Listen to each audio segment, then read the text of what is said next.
Peace in Pan-Africanism to all my African brothers and sisters from all around the world. Welcome back to Kagiso and Paseta YouTube channel. We would love to say a happy Africa Day to every African living around the world. It is a very important day, and I was sent today by the Paseta team to give the first Paseta Africa Day lecture. It is a very important day. We know that in 1963, when my mother was born, the Organization of African Unity was formed on this day. And that is why we are celebrating this day, to remember how far we have came as Africans, and to remember just what we need to do to achieve what we need to get to in terms of where Africa would want to see itself. So today, I would love you to sit down, relax, put on your earphones, kick back, and take out your notebook if you can, because I'm hoping that I'm going to be able to drop something in you that is going to be thought-provoking to how you're going to view Africa. I'm going to do this segment in this video in two segments. The first segment, the half of the segment, will be uploaded on Kagiso, but the entire full segment, full video will be uploaded on the Paseta YouTube channel. So make sure that you go to the Paseta YouTube channel and subscribe there, leave a comment, share the video, the full video that will be posted there. If I have to start my lecture about Africa, I get into a spiritual trance where I travel from Cape to Cairo, from the west to the east, searching for the voices of our African ancestors. I wonder what is it that they would say today if they had to look at how Africa has turned out. In my search of this voice of our ancestors, I am in the ocean where the colonizers' ships were carrying hundreds of Africans,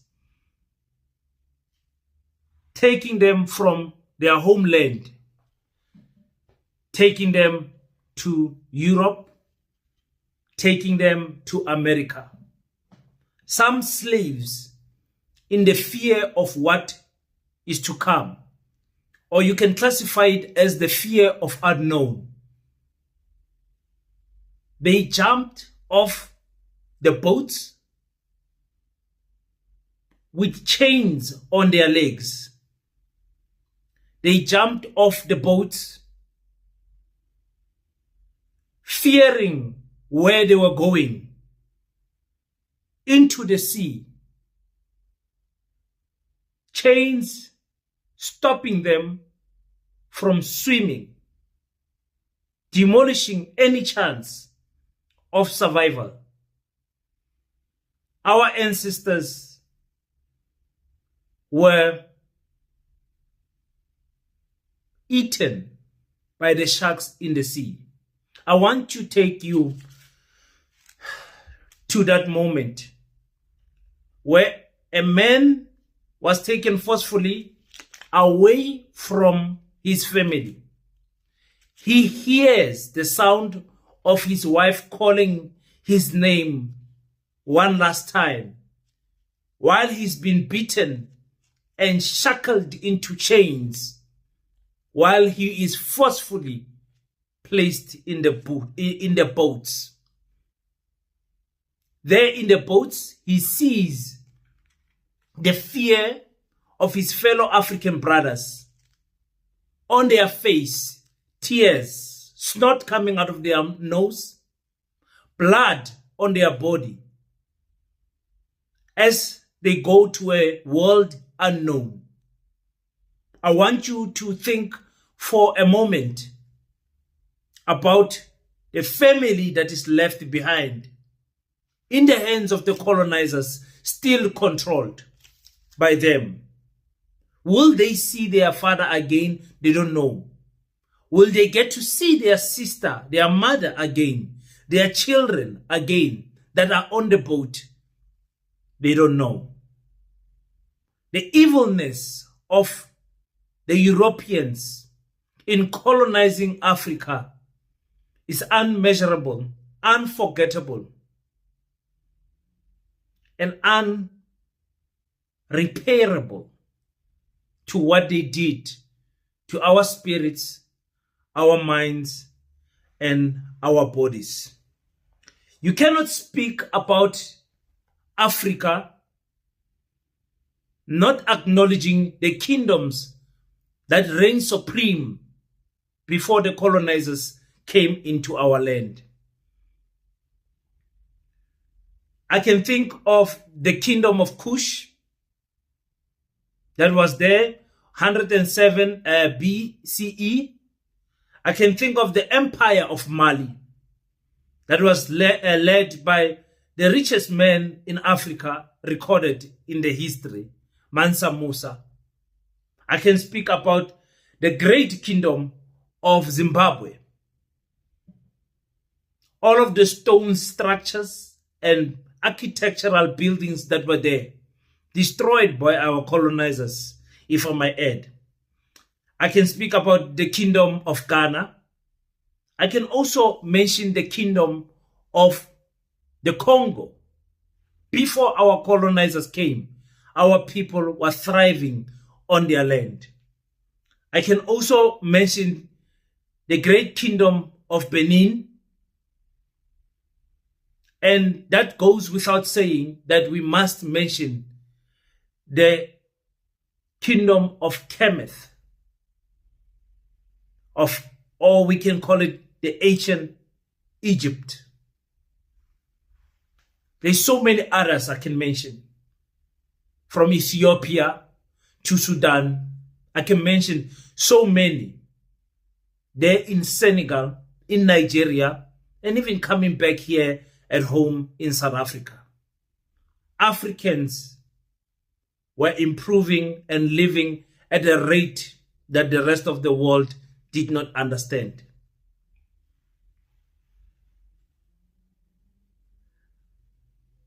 Africa was once great. Yes, it was not perfect, but it was once great. The Garden of Eden had everything that we needed in it, and nothing that we did not need, up until our colonizers came into our lives. They came in pockets, but I want to take you back to the meeting that was held in 1985 on the 15th of November.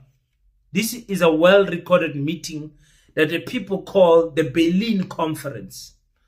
The Berlin Conference ran from 1984, the 15th of November, up until 1985, the 26th of February. In those 3 months, the evil colonizers plotted an ambush on the African people that they did not await for. They discussed the issue of cutting Africa into 54 pieces, sharing it amongst them as if they were sharing a loaf of bread. Because Africa was being destroyed, one tribe, one clan at a time. I can speak about the genocide that Leon II had from 1885 to 1908, unaliving more than 15 million Africans. Today, there are countries in Africa that don't even have 15 million citizens. So you can just imagine the number of the magnitude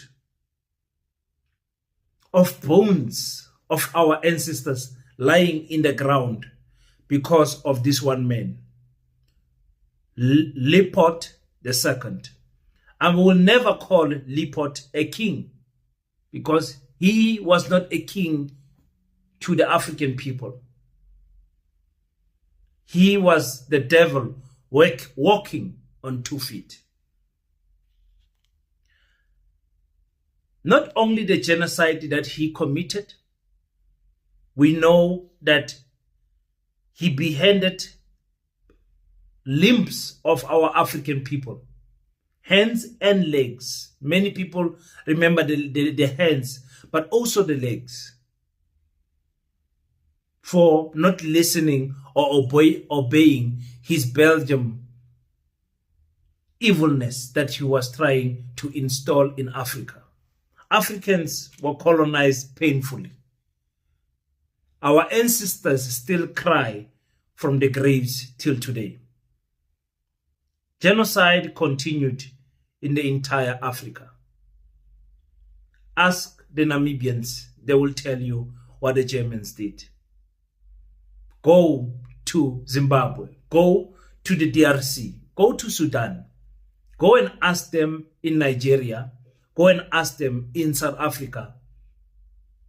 It's like the same story is repeating itself. Just because of that famous conference, the Berlin Conference. I always ask, what is the equivalent of Africa today of the Berlin Conference? Some might answer to say the Organization of African Unity that was established in 1963 was that type of a conference that was trying to bring the African people together. We know it was done away with in 2002, and then the African Union came into place. But when we look at the impact of the African Union and compare it to the Berlin Conference, it is uncomparable. Let me tell you what was discussed on that conference in Berlin and what colonization actually did to us as African people.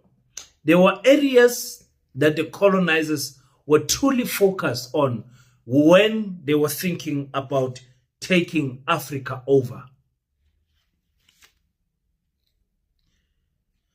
The first thing when it came to colonizing Africa was to colonize the African mind. The second thing was to colonize African information, or you can say the education system. The third thing was to colonize the language. The fourth thing was to colonize spirituality. The fifth thing was to colonize the wealth of Africa and the environment it operates in.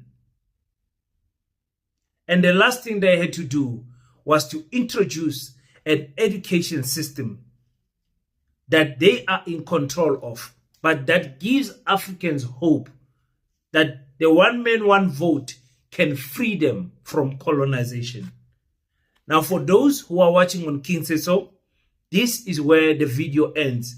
If you want to watch the entire video, please go on our YouTube channel of Paseta Pan-Africanist School, and we will be continuing this lecture there. Thank you very much.